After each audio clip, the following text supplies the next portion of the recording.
जी, अस्सलाम वालेकुम dear student, this is Mohammad Naveed Jafar. जी बच्चों, हमारा आज का जो लेक्चर है उसमें हम इंटीग्रेशन का आगाज़ करेंगे। तो इंटीग्रेशन के लिए बहुत ज़रूरी है कि हम अंडरस्टैंड करें डेरिवेटिव्स को। और प्रीवियसली आपने जितनी भी बात की वो डेरिवेटिव्स के ऊपर की। और बच्चों आपको बताऊं कि आपके पेपर का 80% पार्ट जो है वो इसमें से आएगा, डेरिवेटिव में से। सो मैं एक क्विक रिव्यू दे दूं इस पेज का और फिर मैं आगे की तरफ मूव करूंगा। बेसिकली बच्चों, आप इंटीग्रेशन को कहते हैं कि एंटी प्रोसेस ऑफ डेरिवेटिव्स है। अब ये एंटी प्रोसेस ऑफ डेरिवेटिव्स है, अगर तो आपने देखा आपके सामने मौजूद है, यहाँ पे आपके सामने यहाँ पे मौजूद है कि कांस्टेंट का डेरिवेटिव क्या है, जीरो है। और बच्चों अगर ये एंटी प्रोसेस है तो ये मैंने यही बात समझाई है कि देखें इधर से इधर आते हैं तो ये डेरिवेटिव जीरो हो गया, और यहाँ से वापस जाएंगे तो इसकी इंटीग्रेशन वापस वो कांस्टेंट होनी चाहिए। और यही बात मैंने यहाँ पे बताई है कि जब हम जीरो से कन्वर्जन में जाते हुए, रिवर्स प्रोसेस में जाते हुए देखेंगे तो हम देखेंगे कि जीरो की इंटीग्रेशन वो कांस्टेंट हो गई है। इसी तरह मैं सारी चीजें समझाता जाऊंगा कि x का डेरिवेटिव आपने देखा कि वो वन है। अगर x का डेरिवेटिव वन है तो फिर वन की इंटीग्रेशन x है। अब ये रही बात कि ये बीच में कांस्टेंट ऑफ इंटीग्रेशन जो है ये कहाँ से आ गया है। इसको हम एक लम्हे के लिए देख लेते हैं और ऑब्जर्व करते हैं कि ये कहाँ से आ गया है। वो मैं आपको रियलाइज करवाने के लिए नीचे आता हूँ। अब x प्लस वन का डेरिवेटिव लें तो डेरिवेटिव तो x का हो गया वन और वन का हो गया जीरो। तो x का वन और वन का जीरो, तो जब मैं इस वन प्लस जीरो यानी कि वन की इंटीग्रेशन करूंगा तो आंसर तो दोबारा से x आ जाएगा। आंसर तो दोबारा से x आ जाएगा। अब बच्चों जब आंसर दोबारा से x आएगा तो ये c, ये जो आगे प्लस जीरो आना था, तो जीरो की भी तो इंटीग्रेशन होनी चाहिए ना। तो जीरो के ऊपर हमने इंटीग्रेशन पड़ी हुई है, वो कांस्टेंट है, तो वो आपके पास आगे क्या आ जाएगा, कांस्टेंट ऑफ इंटीग्रेशन आ जाएगा। सो बच्चों टेक्निकली होता क्या है कि कांस्टेंट ऑफ इंटीग्रेशन आप इस बेस पे ऐड करते हैं कि प्रीवियसली कुछ कमी ना रह गई हो, कोई वैल्यू वहां से छूट ना गई हो। जैसे कांस्टेंट का डेरिवेटिव तो जीरो होना था, अब जीरो की इंटीग्रेशन हम इसलिए कांस्टेंट हमेशा ऐड कर देते हैं और इसको बोलते हैं कांस्टेंट ऑफ इंटीग्रेशन। ये हम हमेशा हर क्वेश्चन के अंदर इसको ऐड अप कर देते हैं।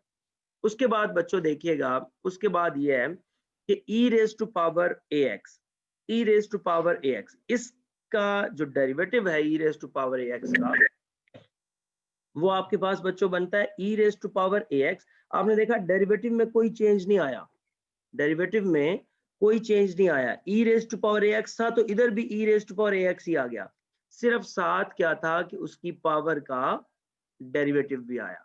अब बच्चों अगर डेरिवेटिव में चेंज नहीं आया तो ऑटोमेटिकली इंटीग्रेशन जब हम करेंगे तो वापस वही आंसर आना चाहिए। तो आपने देखा कि जब मैंने e raise to power x की इंटीग्रेशन की तो जवाब में भी e raise to power x आया। अब e raise to power x तो आंसर में आ गया, लेकिन इधर आपने देखा कि ये कांस्टेंट मल्टीप्लाई हो रहा है तो इधर आके डिवाइड हो जाएगा, उसी का एंटी प्रोसेस हो गया। तो इस तरह से आप एक्सपोनेंशियल फंक्शन की इंटीग्रेशन कर सकते हैं। अब इसी एक्सपोनेंशियल की एक कैटेगरी और यहाँ पे मैं आपके सामने डिस्कस कर रहा हूँ, जो कि है e raise to power x, let's say that. अब देखें आपका as it is e raise to power x का derivative e raise to power x है, फिर उसकी पावर का डेरिवेटिव वन है, फिर उसकी बेस का लॉग आएगा साथ। ठीक हो गया। अब देखें अगर इसमें चेंज नहीं आया, अगर इसमें चेंज नहीं आया, ये sorry, e raise to power x का derivative e raise to power x ही रहा है, तो देखें e raise to power x की जो इंटीग्रेशन है वो भी ए रेज टू पावर एक्स ही रही है, उसमें भी कोई चेंज नहीं आया। फर्क सिर्फ क्या पड़ा है कि इसके साथ लॉग ए बच्चों मल्टीप्लाई हुआ था तो वहां पे लॉग ए डिवाइड हो गया, बस ये एक चेंज आया है। जाहिर है मल्टीप्लीकेशन का जो एंटी प्रोसेस है वो डिवीजन है, तो इसका लॉग ए जो मल्टीप्लाई हुआ, यहाँ हमें वही लॉग ए डिवीजन में नजर आ रहा है। अब बच्चों इसके बाद कुछ ट्रिग्नोमेट्रिक फंक्शंस के डेरिवेटिव्स हैं आपके सामने। साइन का डेरिवेटिव होता है कॉज और साथ उसके एंगल का डेरिवेटिव, तो इसी तरह जो कॉज की इंटीग्रेशन होगी वो होगी साइन, और देखें ए मल्टीप्लाई हो रहा था डेरिवेटिव में, ए डिवाइड होगा इंटीग्रेशन में, यानी कि उसके एंगल का जो डेरिवेटिव है वो आप डिवीजन में लिख देंगे। तो इसी टाइप की आपने ये सारी चीजें अंडरस्टैंड करनी है, ये एज ए नोट्स भी मैं अपलोड कर दूंगा आपके। तो ये कुछ आपके पास इंपॉर्टेंट डेरिवेटिव्स हैं जिनकी साथ आपको इंटीग्रेशंस का आइडिया होना बड़ा जरूरी है। अब इन इंपॉर्टेंट डेरिवेटिव्स में आगे कुछ इनवर्स ट्रिग्नोमेट्रिक फंक्शंस को भी मैं डिस्कस करता चलूं अगर, तो इनवर्स ट्रिग्नोमेट्रिक फंक्शंस के डेरिवेटिव्स के ऊपर आता हूं और उसके साथ इंटीग्रेशन बताता हूं। बच्चों ये एक ऐसा टॉपिक है जिसको अगर आपने अच्छे तरीके से आज के इस लेक्चर को अंडरस्टैंड कर लिया तो इंशाल्लाह आपके लिए इंटीग्रेशन कोई प्रॉब्लम नहीं करेगी। D over D x of, देखें फर्ज करें मैं बात करता हूं साइन इनवर्स एक्स, चलें सिंपल सी बात कर लेते हैं साइन इनवर्स एक्स। अब बच्चों इसका आपने डेरिवेटिव देखा हुआ है 1/1 माइनस एक्स स्क्वायर और उसका स्क्वायर रूट, ठीक हो गया। अब इसी की अगर मैं आपसे इंटीग्रेशन पूछूं 1 minus x square square root d x, अब देखें वैसे बच्चों अगर हम सोचते रहें तो हमें जल्दी से समझ ही नहीं आनी कि इसकी इंटीग्रेशन क्या बनेगी, लेकिन लेकिन लेकिन बच्चों अगर आप गौर करें कि that is the anti process of derivative, ये तो डेरिवेटिव का एंटी प्रोसेस है। तो हमें अगर सिर्फ ये पता चल जाए कि 1/1 माइनस एक्स स्क्वायर का स्क्वायर रूट डेरिवेटिव किसका है, बच्चों याद रखें एक बात याद रखिएगा, इंटीग्रेशन सिर्फ उसकी एग्जिस्ट करती है जो किसी का डेरिवेटिव होता है, बात खत्म। इंटीग्रेशन उसकी एग्जिस्ट करती है जो किसी का डेरिवेटिव होता है। तो 1/1 माइनस एक्स स्क्वायर का square root that is the derivative of sine inverse x, तो इसका मतलब है इसकी इंटीग्रेशन साइन इनवर्स एक्स हो गई प्लस कांस्टेंट ऑफ इंटीग्रेशन। तो ये देखें ना, इधर से इधर आए तो ये डेरिवेटिव था और अब इधर से इधर जाते हैं तो ये उसकी इंटीग्रेशन हो जाती है। इनवर्स प्रोसेस में जाना है ना, एंटी प्रोसेस में जाना है, तो जब भी आप एंटी प्रोसेस में मूव करेंगे तो वो उसकी इंटीग्रेशन डेरिवेटिव का कॉन्सेप्ट आ जाएगा। इसी तरह बच्चों अगर मैं D over D x of cause inverse x करता हूँ, कॉज इनवर्स एक्स, तो वो मेरे पास हो जाता है -1/1 माइनस एक्स स्क्वायर, सिर्फ इतना सा फर्क है कि इसके साथ नेगेटिव साइन आता है। तो बच्चों इसके दो आंसर्स बन सकते हैं, एक तो इसके भी दो आंसर्स बन सकते हैं, इसको जवाब में minus cos inverse x plus c भी लिखा जा सकता है। और इसको देखिए अगर मैं माइनस लगा के बात करूं, अगर मैं इसके अंदर माइनस लगा के बात करूं तो ये जवाब है कॉज इनवर्स एक्स, और अगर मैं माइनस को बाहर निकाल के बात करूं तो ये जवाब है minus sine inverse x plus constant of integration, minus sine inverse x plus constant of integration. So इस तरह से इसकी बात हो गई।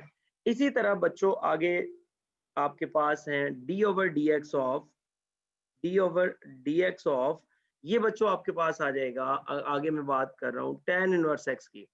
तो tan इनवर्स एक्स के अंदर ये जो आपके पास आ रहा है tan इनवर्स एक्स, इसका डेरिवेटिव होता है 1/1 plus x square, 1/1 plus x square.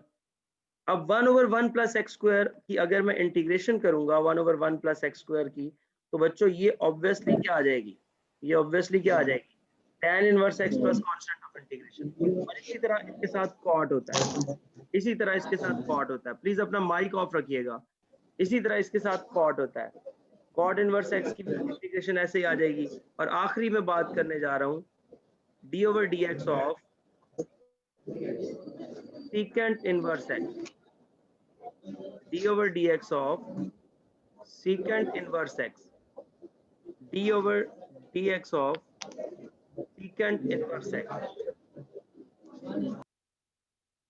d over dx of secant inverse x, ये बच्चों होता है 1/x into x square minus 1, ये बन जाता है।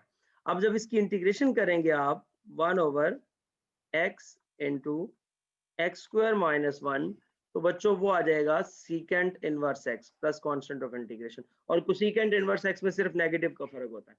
तो ये कुछ वो इंपॉर्टेंट इंटीग्रेशंस थी जो आपको पता होना बहुत जरूरी है, ये कुछ वो इंपॉर्टेंट इंटीग्रेशंस थी जिनका आपको पता होना बहुत जरूरी है।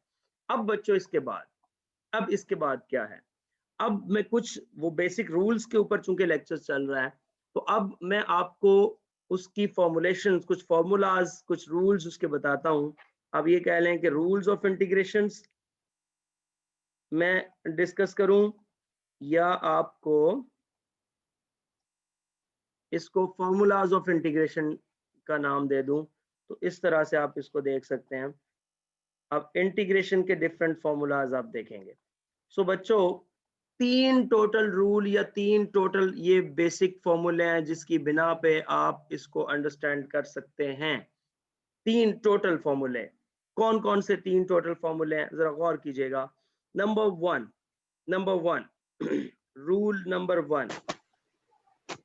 अब बच्चों रूल नंबर वन के अंदर जब हम आते हैं तो आपके पास है f of x raise to power n f dash of x dx is equals to. बच्चों मैं ये अर्ज कर रहा हूं कि आपके पास कोई भी एक फंक्शन हो, बड़ी तवज्जो से ये बात देखिएगा, कोई भी एक फंक्शन है, मैं यहाँ पे ये इसको डिफरेंट कलर के साथ हाईलाइट किया, मैं पावर की बात नहीं कर रहा, मैं पावर की बात अभी नहीं कर रहा, मैं कह रहा हूं कोई भी फंक्शन आ गया है, यहाँ पे कोई भी फंक्शन आ गया है और साथ उसी फंक्शन का एग्जैक्टली इसी फंक्शन का डेरिवेटिव पड़ा हुआ है। कोई भी फंक्शन है और साथ उसी फंक्शन का डेरिवेटिव पड़ा हुआ है, तो सादा सी इंटीग्रेशन है इसकी। इसकी इंटीग्रेशन क्या है? इसकी पावर में एक ऐड कर दें, इसी से डिवाइड कर दें, प्लस कांस्टेंट ऑफ इंटीग्रेशन, और सिर्फ एक शर्त लगा दें, सिर्फ एक शर्त लगा दें कि n यानी कि जो पावर है वो -1 नहीं होनी चाहिए, जो पावर है वो -1 नहीं होनी चाहिए, क्योंकि अगर पावर -1 हो जाती है तो डिनोमिनेटर में 0 बन जाता है, जिससे अनडिफाइंड हो जाता है। सो बच्चों ये रूल नंबर 1 है।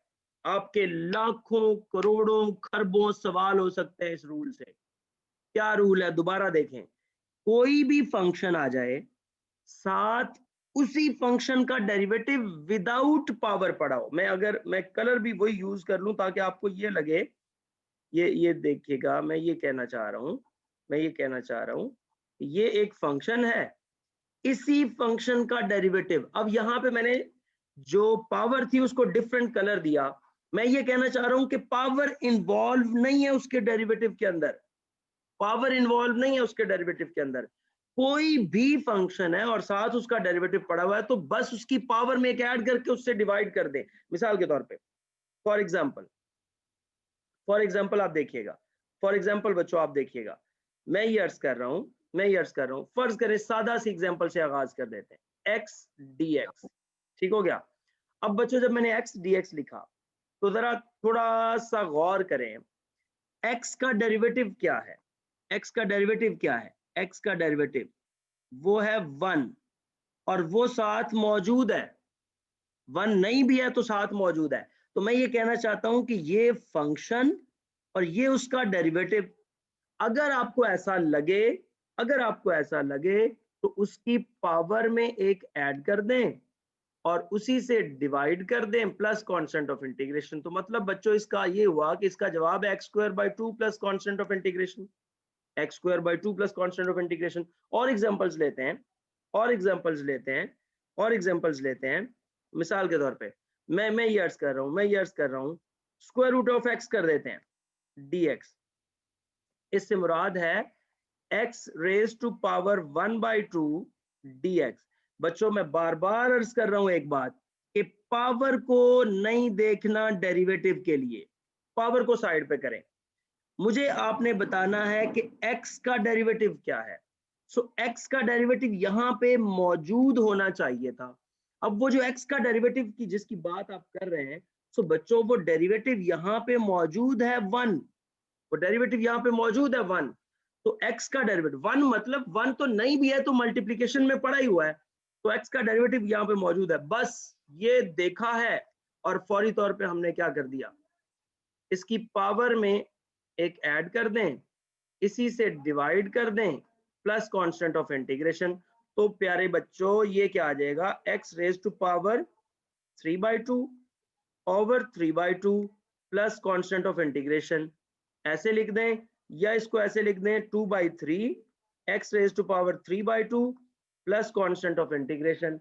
इस तरह से आप इसको प्रोसीड कर सकते हैं। और एग्जांपल्स देखें, बेशुमार एग्जांपल्स बना सकते हैं आप, बेशुमार एग्जांपल्स बना सकते हैं आप। बच्चों अगर इसको लिखें ax² plus 2bx plus c raise to power 1/2।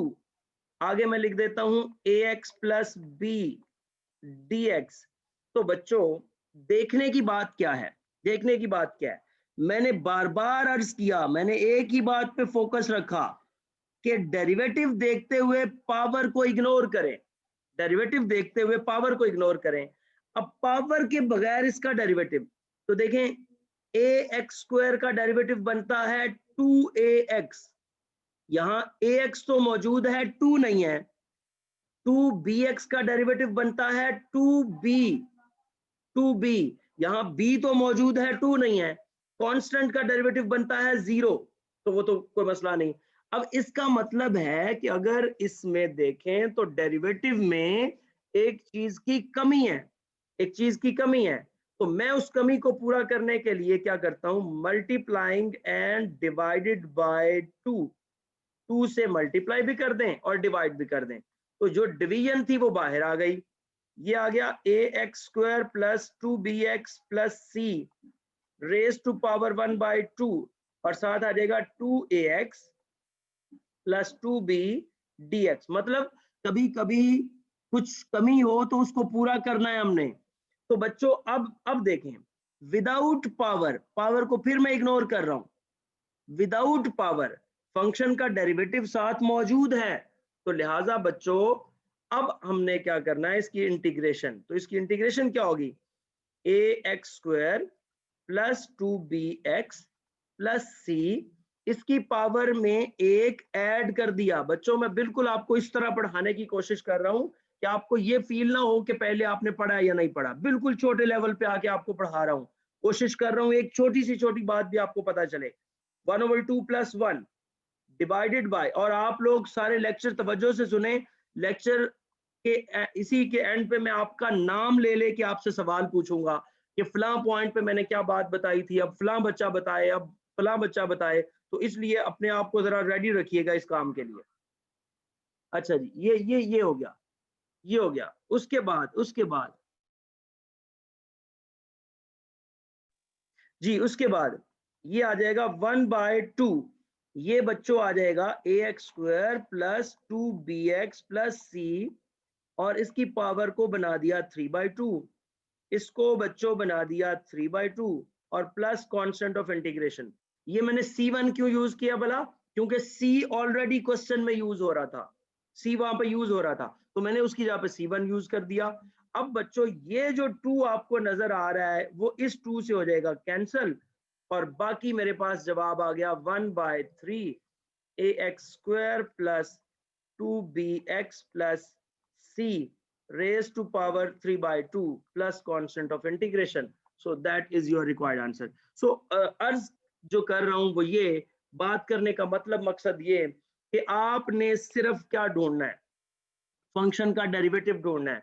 जैसे ही फंक्शन का डेरिवेटिव मिल जाए उसकी पावर में ऐड करें और उसी से डिवाइड कर दें। That is the rule number 1, that is the rule number 1। अब मैं रूल नंबर 2 की जानिब मूव करूंगा, रूल नंबर 2 की जानिब मूव करूंगा। अब बच्चों देखें, रूल 2, फॉर्मूला नंबर 2। अब ये सेकंड बेसिक रूल पे आते हैं इसके, वो क्या है, वो क्या है रूल नंबर 2, वो ये है बच्चों कि अगर आपके पास ये डेरिवेटिव पड़ा हुआ है डिवाइडेड बाय इस फंक्शन को, अब जो फंक्शन मैं पहले ऊपर मल्टीप्लाई कर रहा था ना, अब मैंने डिवीजन में लिख लिया, तो काम कोई डिफरेंट नहीं है, इसको ऊपर ले जाओ, f of x raise to power क्या हो गया minus n f dash of x dx. तो बच्चों अब भी तो वही सारी स्टेज बन गई, अब भी तो सारा वही सीन बन गया कि मैं फिर अर्ज करूंगा पावर को इग्नोर करें, पावर के बगैर, पावर के बगैर फंक्शन का डेरिवेटिव देखें, साथ फंक्शन का डेरिवेटिव देखें, अगर मौजूद है तो उसकी पावर में क्या ऐड करके उसी से डिवाइड कर दें, वही प्रीवियस फॉर्मूला। तो ये आ जाएगा f of x raise to power minus n plus one plus constant of integration. और यहां शर्त ये है, यहां शर्त ये है कि n आपका 1 नहीं होना चाहिए, क्योंकि अगर n 1 हो गया तो डिनोमिनेटर में 0। अब बच्चों ये जो ऊपर जितनी मैंने एग्जांपल्स दी हैं वो सारी एग्जांपल्स इससे हो सकती हैं, वो सारी एग्जांपल्स इससे हो सकती हैं। कैसे, फॉर एग्जांपल आपने क्या करना है, अगर मैं 1/√x सवाल ले लूं, अब देखें शर्त यह है कि वो जो डिनोमिनेटर है वो पावर के अंदर होना चाहिए। अब मैंने अगर इसको ऐसे लिख लिया तो पहले नंबर पे मैं क्या करूंगा, इसको ऊपर लेके जाऊंगा -1/2 और dx। अब देखिए वही तरीका का, जैसे पहले 1/2 की इंटीग्रेशन कर रहा था, अब -1/2 के मुताबिक करनी है। लेकिन मेरा एक ही स्टांस, एक ही आपको थीम कि पावर को छोड़ के उसका डेरिवेटिव ढूंढें।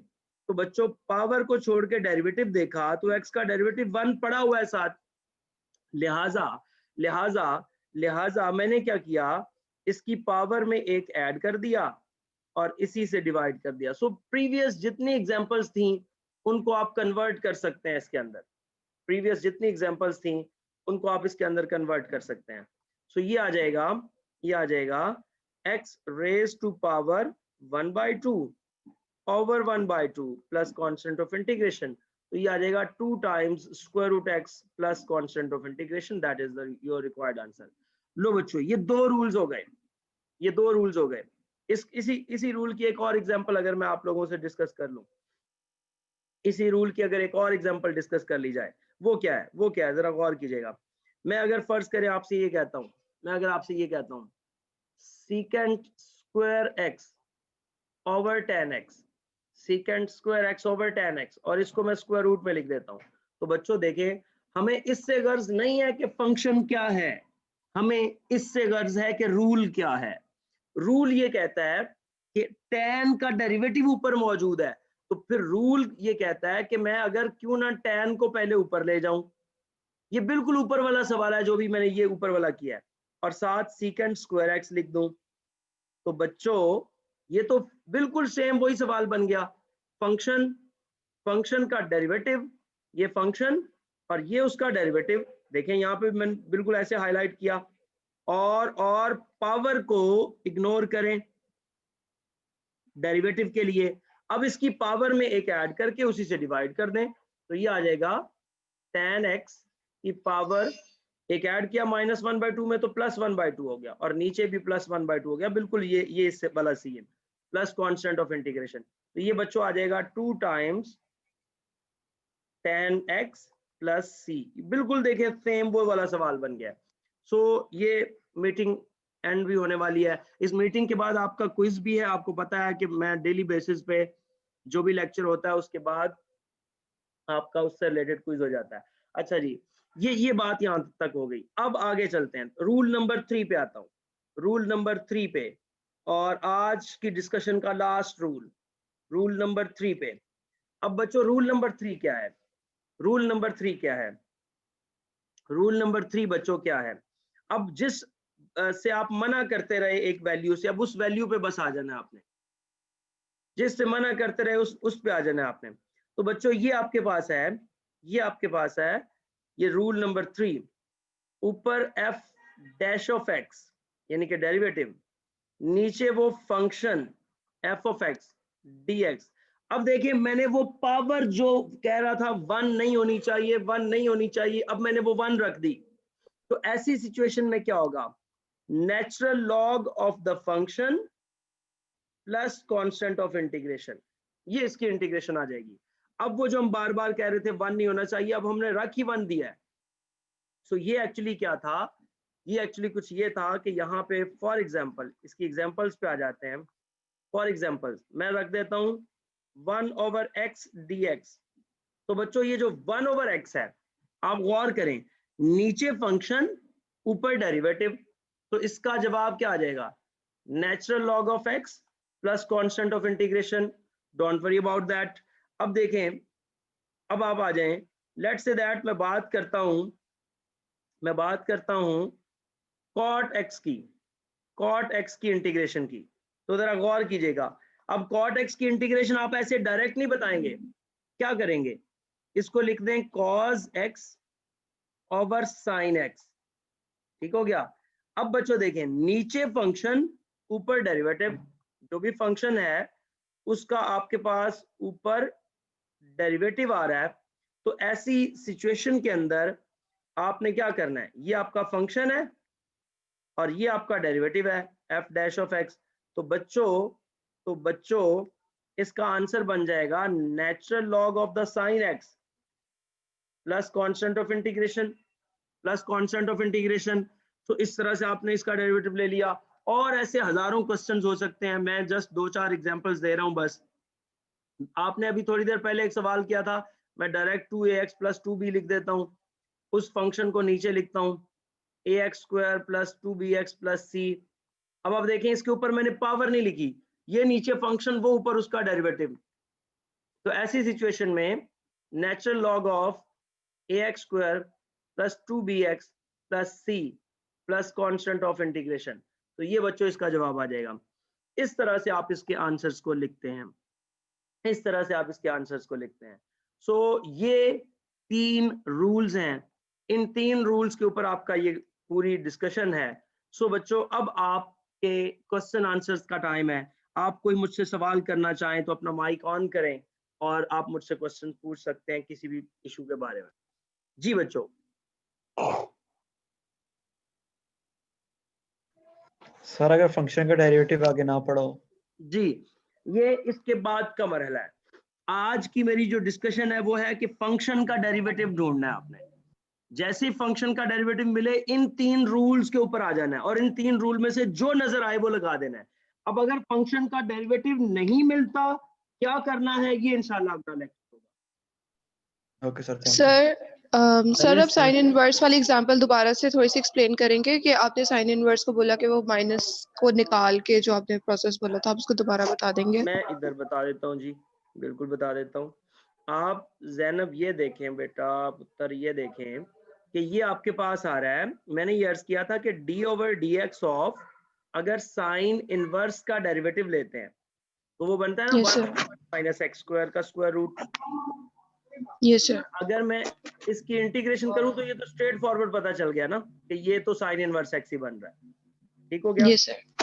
अब मैंने इसको माइनस कॉस इनवर्स एक्स भी लिखा। वो कैसे लिखा, अब देखें, अगर मैं माइनस एक बाहर लिख दूं और एक माइनस इसके साथ लिख दूं, ये आ गया। ठीक हो गया।